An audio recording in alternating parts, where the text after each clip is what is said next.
Motion to declare climate change an emergency? We've always considered climate change to be a huge threat to our region and something that we must take immediate action on. Unfortunately, we were unable to progress a motion around a climate of emergency in Parliament in the last term, but now we're able to, and so we are. Was that because of Winston Peters? Oh, look, as I've said, we were unable to progress it, but we can now, and so we will. We've always said this. A statement around a climate emergency is just that. We've got to make sure that we're demonstrating in our actions that we're continuing to make progress. We've got a lot we're proud of, but we know the work needs to continue. So will we be Tell me what difference it's going to make declaring climate change a state of emergency. As you will have just heard me say, a declaration is just that. It is always about the action that you take around it. We made good progress last term. We know we need to keep that going. Declarations are just a way of acknowledging that you're treating it with the seriousness it deserves. It is, of course, not the primary action that government needs to take.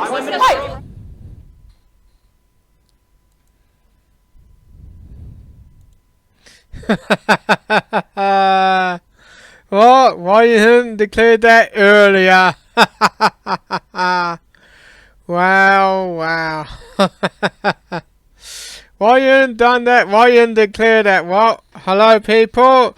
This is the Manurial Kiwi, and welcome to the show. And to know that, the New Zealand Prime Minister Jacinda Ardern had declared a climate emergency here in New Zealand.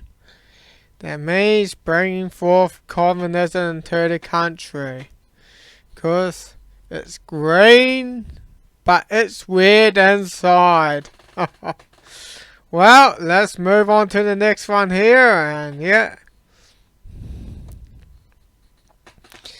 And yet, the Prime Minister Jacinda Ardern to this afternoon personally had to declare a climate emergency, which she had done. That was stated 2 days ago, 2nd December 2020. And well, and of course, we had to see her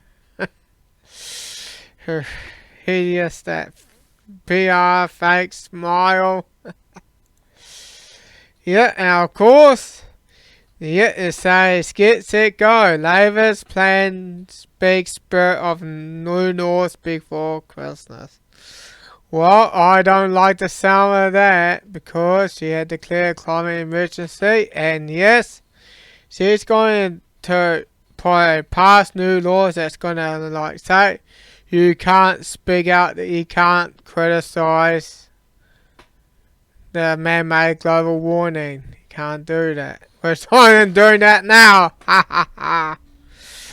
And yes, of course, she had passed the internet bill. If you do put it on the website, it's dean-ejectable. You can be brought out to 14 years imprisonment or up to $200,000 fine, New Zealand dollars, to be exact, if she tends to find that deemed that ejectable, in which she will probably, and of course, I've been having a lot of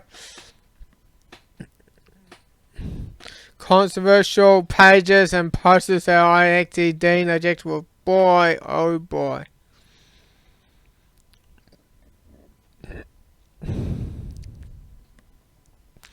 And of course, she wants to put in renewals by 100% renewals by 2030, which is useless windmills, which I refer as bird killers, because they kill birds.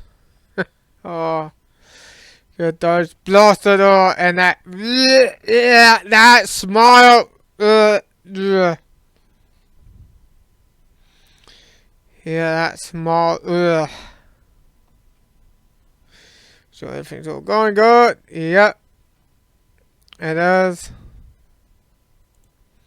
Let's go back here and yes, and here on what's up with that, we are saved. The Senate just declared a climate emergency. And yes, of course, I ain't gonna watch. There's gonna be some videos about it as well, and this is from what's up with that. And of course, this is a link to the Guardian there, First I'm going to go to there and to know that climate, go away, and climate emergency, New Zealand must match words and action. Yet, bring in communism, that's what, of course, climate policy is there to control you, not the climate.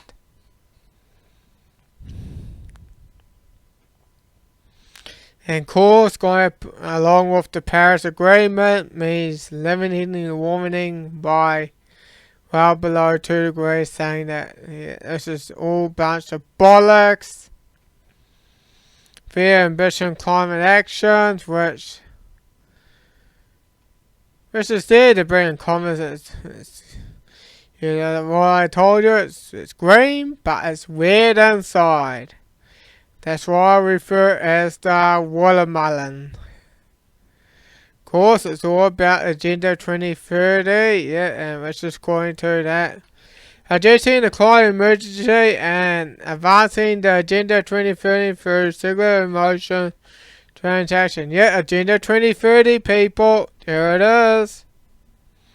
Even the UN being saying the UN Industrial Development Organization. There it is there, people. They're not hiding it. And of course, let's move on to here. Yeah, New Zealand's path to the United Nations Agenda 2030. And yes, she was at a private gathering that was hosted by the Bill and Melinda Gates. Yet the goalkeepers. Let's have myself some coffee.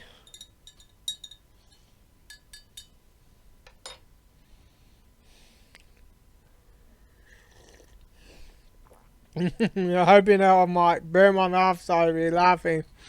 Maybe make it may be very funny to you, but this event was arranged by goalkeepers, an organisation set up by Gates Foundation. Yes, the Bill and Melinda Gates Foundation. In 2022, to accelerate the progress towards the 17 Sustainable Development Goals of Agenda 2030. 17 Sustainable Goals. And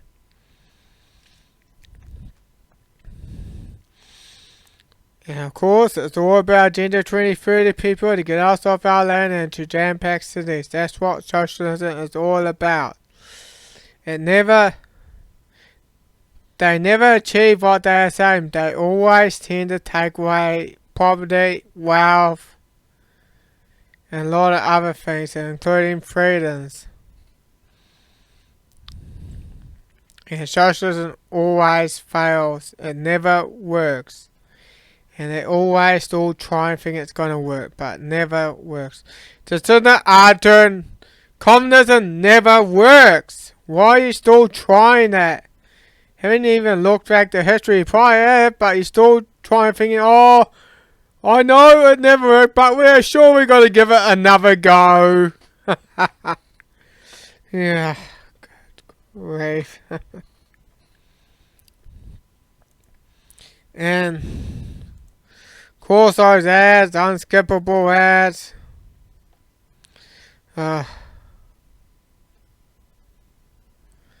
Yeah, of course. The thing is, this is going to take a while, so it's then annoying. So let's just, and of course, he's been put in, the Prime Minister Jacinda Ardern nominated for the Times Person of the Year. And yes, Hitler was also a Times Person of the Year twice. Yeah, because Hitler has been the on the Times front cover. Yeah, Hitler has. That was like in the 1930s. Now, of course, let's go here.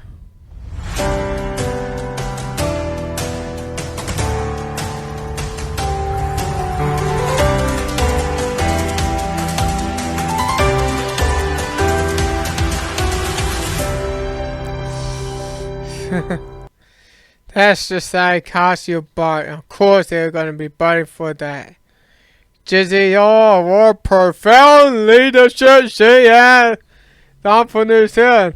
What? If you ever wonder, Alexia sound device in that though, and if you ask Alexia the question, who's Jacinda Ardern? Alexia will say, Jacinda Ardern is known for her profound leadership for containing COVID-19 in New Zealand. She is known for her profound leadership.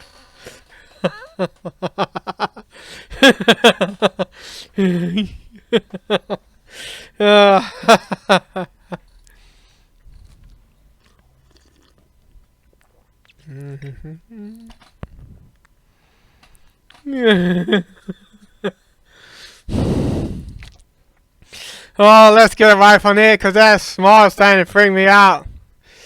And of course, Jacinda Ardern says bears some responsibility for the housing crisis after failed taxation attempt. Well, of course, they love passing taxes, and which we're about to get to that soon enough. And of course, and it's been rumored say the religion is rigged or so. What is it rigged? Well, if it's not rigged, that means New Zealand is that dumb. Because why would you vote on a communist person that's going to bring communism to the country? If you're thinking about doing that, and if the election was just all fair and that, man, there must be a lot of dumb people in the country. I just hope you're not one of them that are watching this program. Watching what I'm saying. Because, man, and we're about to be getting to Chloe. Oh, yeah, that TV one there. Whoa. We haven't got to that yet. That breakfast one there. And this is on breakfast, so I ain't gonna go here, and I'm gonna go about Cross Live 2, the Beehive and and I'm gonna go to about 5 minutes 19. There it is, right here. Those potential solutions to. Let's talk about the climate emergency that you're intending to declare this week. What does that actually mean? Well, actually, the first thing I should say is this something we were called upon to do in the last term of government, and it was just not something that we were able to get done. So this no, not this one. A number of other jurisdictions in saying I'm putting my head down. The same way that we often declare civil defence emergencies, we see the same urgency. You know, I think it's worth acknowledging that actually if we don't make progress on climate change, those things that you see us declaring civil defence emergency around have the potential to increase. But what it actually means for us is that it sends a very clear signal into the public sector around the priority that we place on climate action, mitigation and adaptation. It doesn't, for instance, give, in the same way civil defence emergencies do, it doesn't give any new powers or anything like that, but it does send that strong message around where we place. You say it doesn't give any new powers. Let's back up. What it means for us is that it sends a very clear signal into the public sector around the priority that we place on climate action, mitigation and adaptation. It doesn't, for instance, give, in the same way civil defence emergencies do, it doesn't give any new powers or anything like that, but it does. Doesn't give any new powers. Well, he's either going to bring in new taxes as well. That's what he's here to bring is the Agenda 21, which you never seem to talk about when you had the Bill and Melinda Gates goalkeeper back in 2017. You did fulfill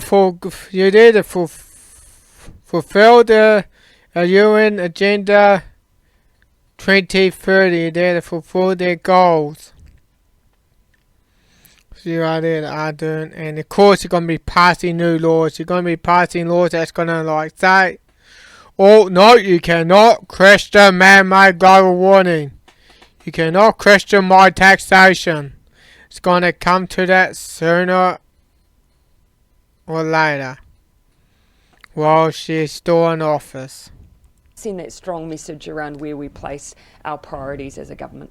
Now, there's been a lot of support, but I also note that Greenpeace is saying the declaration is empty words unless it's backed by policy that actually reduces New Zealand's carbon emissions. So will the policies you announce be impactful and make meaningful change? And look, what I would say is, of course, these are initiatives in the climate space that we've been implementing in the last term and must continue to. Climate and climate action will never be defined by one singular policy. It's what we do across transport, it's what we do across energy generation, it's what we do across agriculture.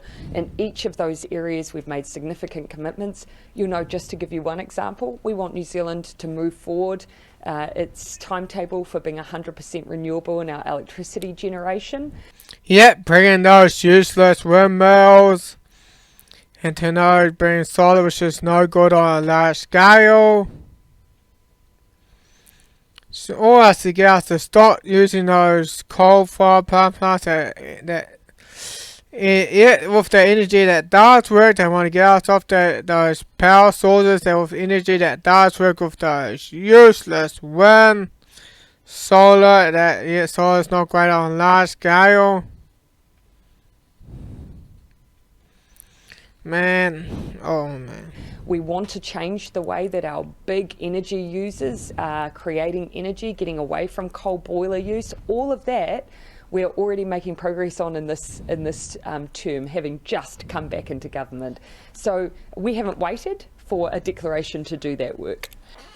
And of course, bring in the carbon, because she paid past the zero carbon bill. Decarbonisation. The fact is, you also carbon Ardern.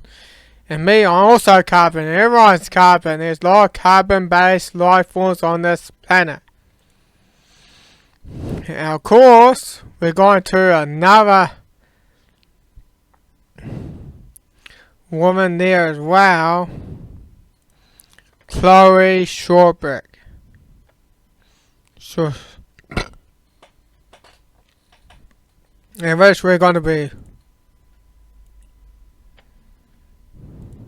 watching as we declare a climate emergency now.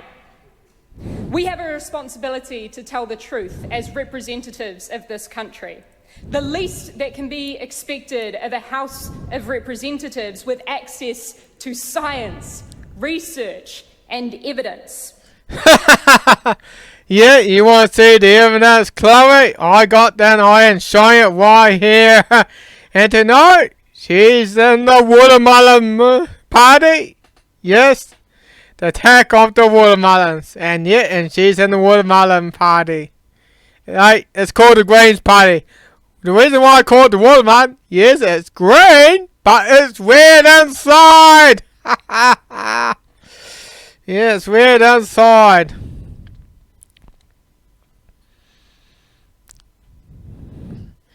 Yes, climate is real, but yeah, well, it is real. Of course, it's been real for 4.6 billion years on Earth. Since Earth was formed, then. Of course, yeah, Australia, they say, global warming can't explain Australia's extreme temperature contrast to the theory of the skin. Now, of course, and there's which I'm about to show you sooner or later. So the evidence I'm about to show you, which Chloe will not even touch or even move her eyes towards. Overwhelming international scientific consensus gives us a handful of years to act. The climate is changing whether we like it or not. Duh, it is changing. It's been changing for 4.5 billion years. It's time for us to act and to change as well. Because, Mr. Speaker, if we do not act to reduce greenhouse emissions, we will trigger irreversible feedback loops. I think the Mr. Speaker has the right mind, he's probably laughing at you, Chloe. If we do not act, our polar ice caps will melt to the point that they can no longer mirror the sun's rays back out of the planet's atmosphere. Meaning, well, Chloe, I hate to brag it to you. How do you even look how much ice there is? I got it right here. Here it is. That's how much ice we got in total. 24 point. Yeah, we got 24.189 million square kilometers of ice. That's with total, and with the Arctic, which is melting because summer occurs. Yes, it is melting, but that's in the Antarctica area because it's not because of us, because summer is approaching. And we still got about 14.2 million square kilometers. And also the Arctic is also starting to grow back up again because winter is approaching there. And it's almost 10 million square kilometers. And here we go, you have it. And let's go back here on sunshine. And of course, Chloe will not touch it or even move her eyes towards it. And that's on WordPress, you know. And of course, it will and it does come back down a bit there, and which is always is on its way down. It just peaked around 26, just almost around. It's around 25 million square kilometers.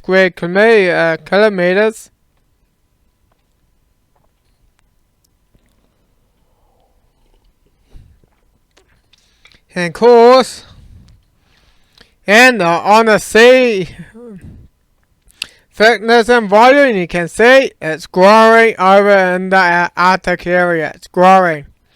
This was 4 days ago, and of course she will not look at it.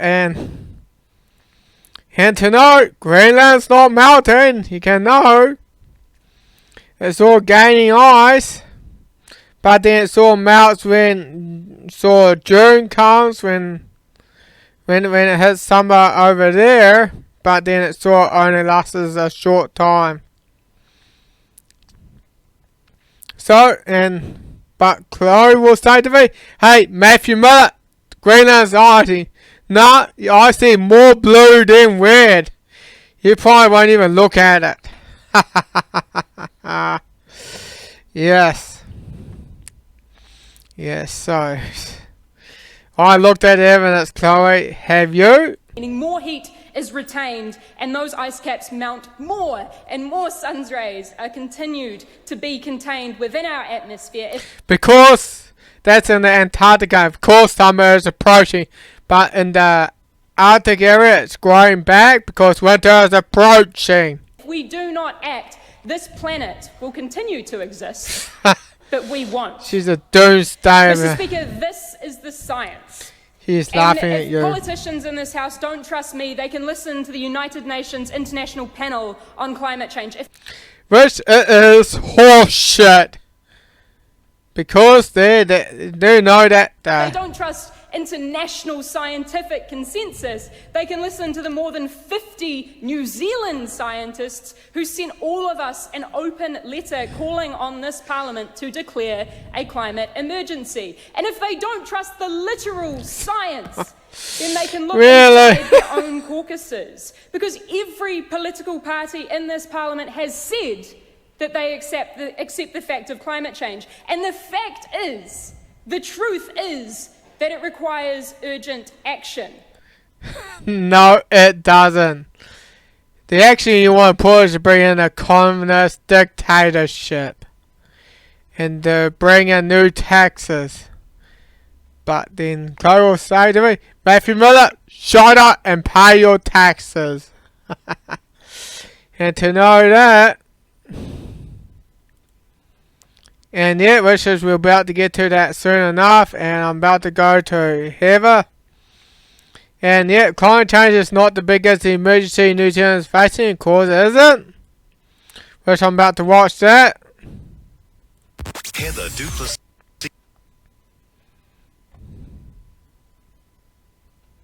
Allen Drive, weekdays from 4 on News Talk ZB. You know I'm not actually supposed to say it, but bugger it, I'm just going to say it anyway. Climate change is not the biggest problem that this country has at the moment. It is not our biggest priority. We are responsible in New Zealand for about 0.17% at last count of global emissions. And yet today, here we have this farce of the government declaring a climate change emergency and instructing the public service to be carbon neutral by 2025. Now, is that what we want our public service dedicating its time to at the moment? Is that the most important thing they could be doing right now?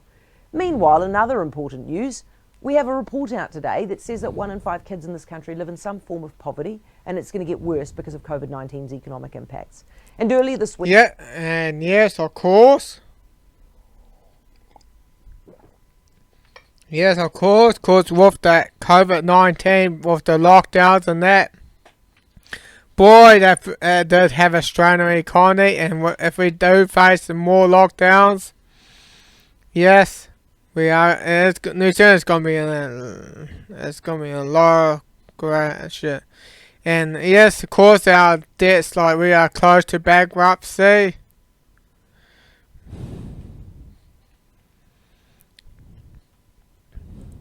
We had a report out suggesting congestion charging for our biggest city because the traffic jams have got so bad it is now affecting productivity. And also this week we had a warning from a Queenstown business owner that the resort town can't wait much longer for government help. We can't even get a date out of the government for when the vaccine will arrive. Now, can you seriously tell me that this government thinks it is more important to deal with our 0.17% of global emissions than it is to deal with kids who don't get 3 meals a day, or to deal with just building some infrastructure to get cars, buses and trains moving in our biggest city? Now, I don't have a problem with making the world a better place, with cleaning up our air, with cleaning up our water, with trying to avoid burning coal if we can. I mean, that obviously makes sense. But our politicians and public servants have become so completely enthralled and obsessed with being world leading on this one thing so we can have some global accolades and feel smug about it. I guarantee that the measures being forced on the public service today anyway aren't nearly as virtuous as they're being portrayed. But the fact that our bureaucracy will now spend time ticking boxes and filling in forms over carbon neutrality is a waste of time when there are more important things to actually get on and deal with. Don't tell me that the government and the public service can walk and chew gum at the same time, because that's just nonsense. I mean, there are only so many hours in a working week. There is only so much money that can go around. And goodness only knows how many of these hours have been sucked up by this ridiculous climate emergency and will now be sucked up trying to meet these globally inconsequential targets. And if they could do two things at once in the public service, we wouldn't still be talking 3 years on about child poverty still getting worse. A climate emergency should not be the most important thing for this government, so important it had to be rushed through as one of the first things before Christmas. You can't tell me climate change is more of an emergency than hungry kids in this country, for example. Exactly, Heather, exactly. Yeah, exactly, because child poverty is a more bigger issue than to worry about than climate change, because do you know what? Climate change has been changing for 4.6 billion years. And to know that though, and yeah, and to know what the main driver is of climate change is the sun. It's not CO2, it's not you, it is the sun. I'm wearing this shirt here. And I know at least Heather, she does have a better mind. Of course, way better than Chloe Shordrick. Because Chloe Shordrick is a virtuous signaler. Yeah, she just likes a virtuous signal or something. But like her, she just like she's just speaking her mind. Like, yeah, because what? To be like a broadcaster or radio station, all you need is just a microphone. And just speak your mind and then you're away. Yes. And of course, and I ain't going to go to about the government taxes there. And yes, the government new taxes 39 cents is the top tax rate bill made law vote in this morning. This here burned the House this morning. Yes, it's back to 39% since the National had dropped down the tax rate, because it was 39% before. And I'm going to go to what Heather was saying as well. Heather Duplessis Allen Drive, weekdays from 4 on News Talk ZB. I'll tell you what's exasperating right now is the suspicion that this government will get away with it if they decide to break their promise over the Bright Line test. I think if they extend it beyond 5 years...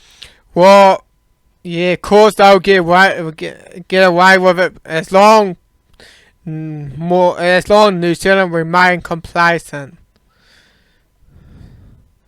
So that's one thing you forgot to say here.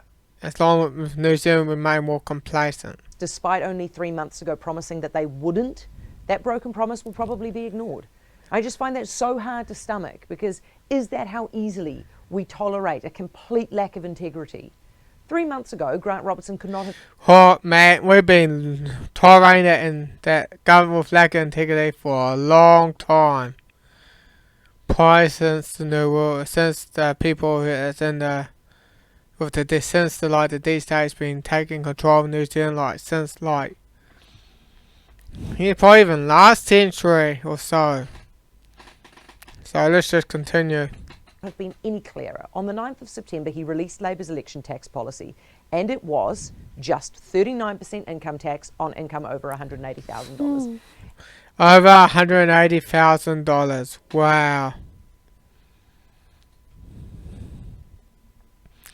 So that's almost 40% tax over it. Say you pretty much, you actually pretty much lose about 80,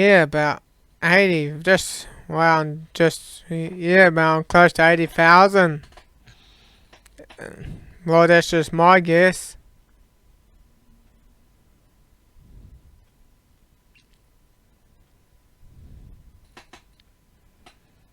Yeah, no, it'll be about 100. Yeah, you'll lose about 60,000. And we all looked at that and thought, well, that can't just be it, can it? Labour loves tax. Surely they're planning more. Of course they do. We asked Grant Robertson about all the taxes we could think of, because we wanted to be sure that if you voted for Labour, you knew exactly what they were going to do. And so we asked him whether he would extend the Bright Line test. And he said no. And yet here we are, 3 months on, and he is considering doing exactly what he promised he wouldn't. Yeah. He has written to the Treasury asking for advice on what would happen if he extended the very Bright Line test he promised that he wouldn't extend. Now, I think the only reason he's done that is because he also suspects he can get away with it. Maybe because Labour's COVID response halo means they can do no wrong in the eyes of some. Maybe because faced with the excuse that the housing market is out of control, people might think that a broken promise on something they may not have to confront is not a big deal. But the fact is, this is about integrity. Robertson cannot claim that things have changed substantially because of COVID since September. COVID was a thing in September. The housing market was already hot. That very week, the Real Estate Institute declared that Auckland and New Zealand house prices were, quote, at an all-time high. It was all over the news. The only thing that has changed is an election. Robertson made the promise before the election to fight off Nationals' claims that Labour would find a way to tax us and to make sure that voters had fewer reasons to avoid voting for Labour. Post-election, that is now not a worry. The votes are in the bank. Grant Robertson still has a chance to back away. Yeah, of course, man. Yeah, because people are so dumb to vote for Labour. There is a lot of dumb New Zealanders. And there'll be a lot of Labour voters, probably most will be female, of course. And there'll be some male that vote because they're soy boys and that vote for Labour. From this, by writing to Treasury, he's cleared the ground to do it. He's flown the kite. He's signalled this loud and clear. But he can still decide not to do it. Now, he must keep his promise. It is a matter of integrity. If he breaks it, he might get away with it politically for now, but in the future, his word will count for so much less. Heather Duplessis. Yeah, of course, as long as we let him get away with it. Because we're allowed to let him get away with it. People. Since our Prime Minister Jacinda Ardern had declared a climate emergency, And to know that, she's going to be bringing new laws. That means taxes like petrol prices are going to go up. Food's going to be more expensive and that. And of course they're going to lower the speed limits and that. Because it's going to lower emissions. And they're just going to tell us, it's for safety, which is low bollocks. They want low emissions because driving fast lowers emissions. But, well, sometimes the reason you drive fast because you want to get to place quicker as well. And the thing is, cars actually are more safer today than it was like decades ago, because with all the safety features and that. And there are like crash tests, because people are trying to find people have been finding ways to make cars safer. And yes, because we've got the safety belt and that.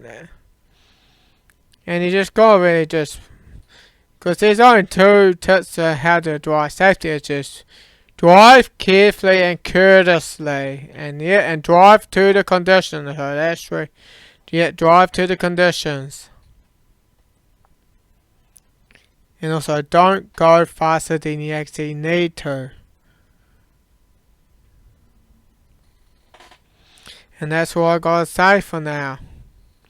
Well, people, and to know that with that climate emergency stuff, we are not going to go along with the program. I know there are going to be ways to try to get us to eat that lab crap. They're going to try to take farming away from us, though. Because that's what communism always does. They always take things away from us.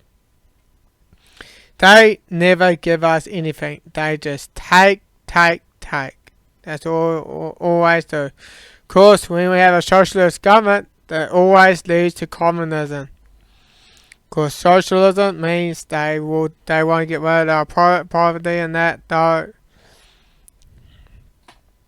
People in New Zealand, it's time that we need to stand up, protect our poverty. It's time that we need to fight this communist government, and we have to remove it from power. As long as she remains in power, that's where it first the things are going to get. And people, we have to stand together. And we need to stand together. It's no choice anymore. And that's the reason why I do those shows, people. Is that so I can bring out the news. And I will keep speaking out as long we got internet, as long we got power, got electricity. I'll keep doing those things. And for the time being, this is all I gotta say for now. This is the Manurial Kiwi. I'll do those podcasts on Friday, 9 AM New Zealand time, and I'll see you on next Friday. Bye bye. And also, thank you for watching.